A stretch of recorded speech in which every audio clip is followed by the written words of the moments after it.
There's an empty plastic bottle sitting in your kitchen recycling bin right now that can completely replace the heaviest, most expensive, and most self-destructive material in your next home project. Not as a temporary patch, not as a cheap DIY substitute. As a molecularly superior, scientifically proven reinforcement that stops concrete from cracking before the cracks even start. The same crack-stopping principle the Romans used to build structures that are still standing today.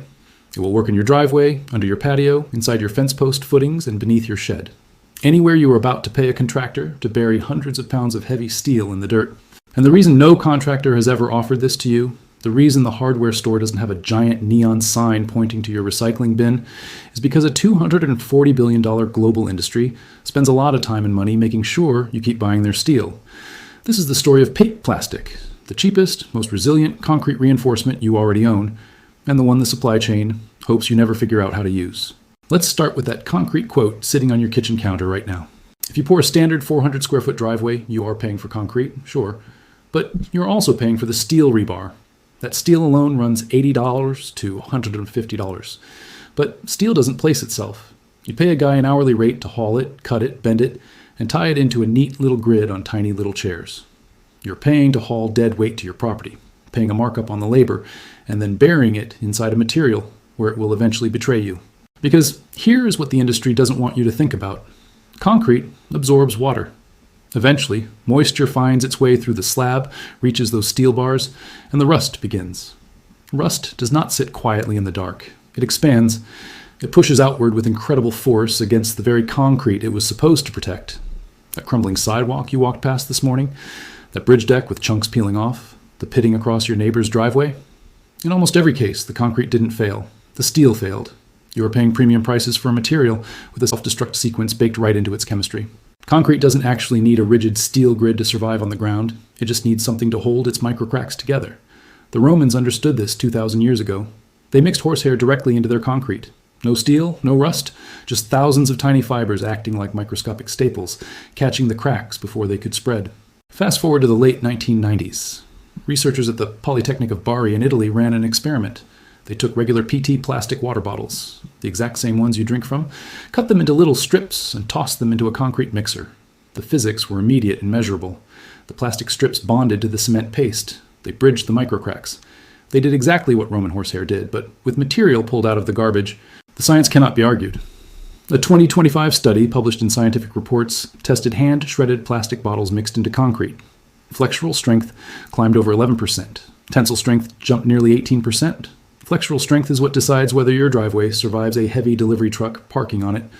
Tensile strength is what keeps your patio in one piece through winter freezes and summer heat waves. Both properties improved using nothing more than strips cut from bottles headed for a landfill. So why are you still buying steel? Follow the money.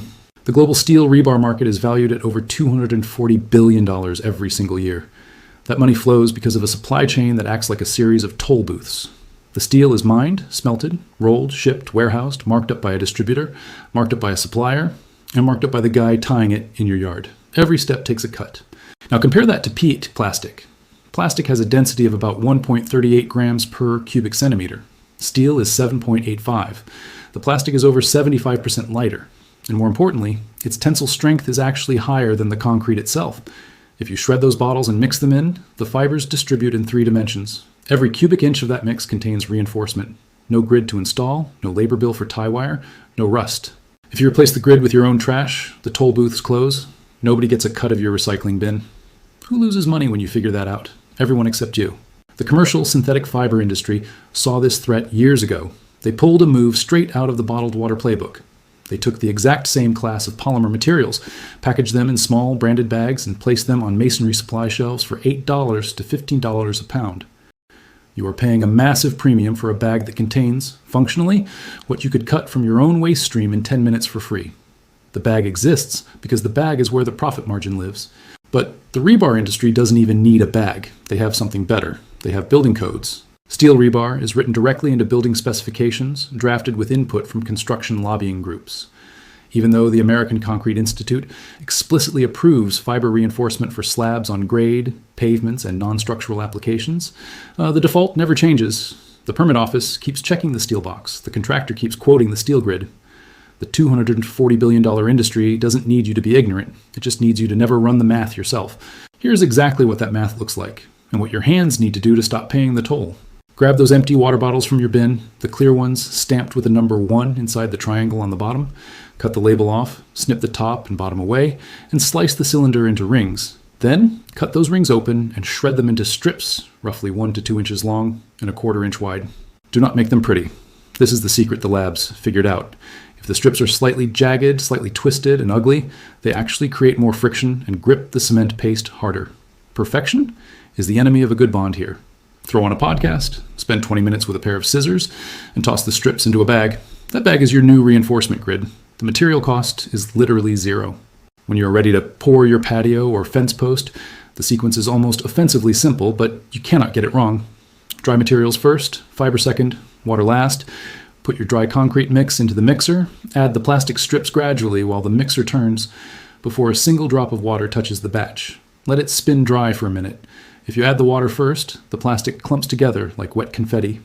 Once the dry plastic is dispersed, add your water. Mix for 3 full minutes. The fibers will suspend perfectly throughout the paste, like they were always supposed to be there. From there, you pour it, screed it, and float it exactly like normal. A single light pass with a broom lays any stray surface fibers flat. Once it cures, it vanishes. Nobody walking on your driveway will ever know the difference. Your slab will. Now, let's inject a little reality, because anyone selling you a revolution without fine print is just another salesman. I am not going to tell you to build a bridge out of Sprite bottles. A continuous steel rebar grid ties a suspended structure into one solid beam. Short, randomly scattered plastic fibers do not do that. If you are pouring a structural balcony, a second-story floor, or beam suspended over open air, you use steel, period. But a driveway, a patio, a shed pad sitting flat on compacted earth, the ground is carrying the weight. The concrete just needs to stay in one piece. That is exactly what the plastic is for. Know the difference.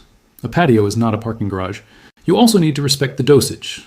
The sweet spot is 0.5% to 1% by weight of cement. That translates to roughly 1.5 to 2 pounds of plastic fiber per 80-pound bag of concrete mix. Do not get greedy. If you push past 1%, the fibers crowd the rocks, the mix gets too stiff, and you actually lose crushing strength. And yes, the plastic will make the wet concrete feel stiffer. If your arms are burning while you drag the screed board on a hot afternoon, spend $3 on a liquid plasticizer additive at the hardware store. It solves the stiffness instantly. Finally, cure it right. Cover the finished slab with plastic sheeting and keep it damp for 7 days. That moisture allows the cement to legally bond with the plastic fibers. Patience is the cheapest strength additive you can buy. If you close this video, go to the hardware store tomorrow and order a truckload of rebar. The world will keep turning. Your patio will get poured, the contractor will get paid, the supply chain will get its cut, and the steel will slowly begin its long, quiet process of rusting in the dark. That is the default setting of the American homeowner. It's not a catastrophe, it's just unnecessarily expensive.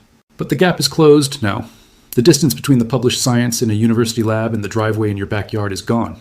The concrete under your boots does not care about brands. It does not care about supply chains, hourly rates, or industry revenue.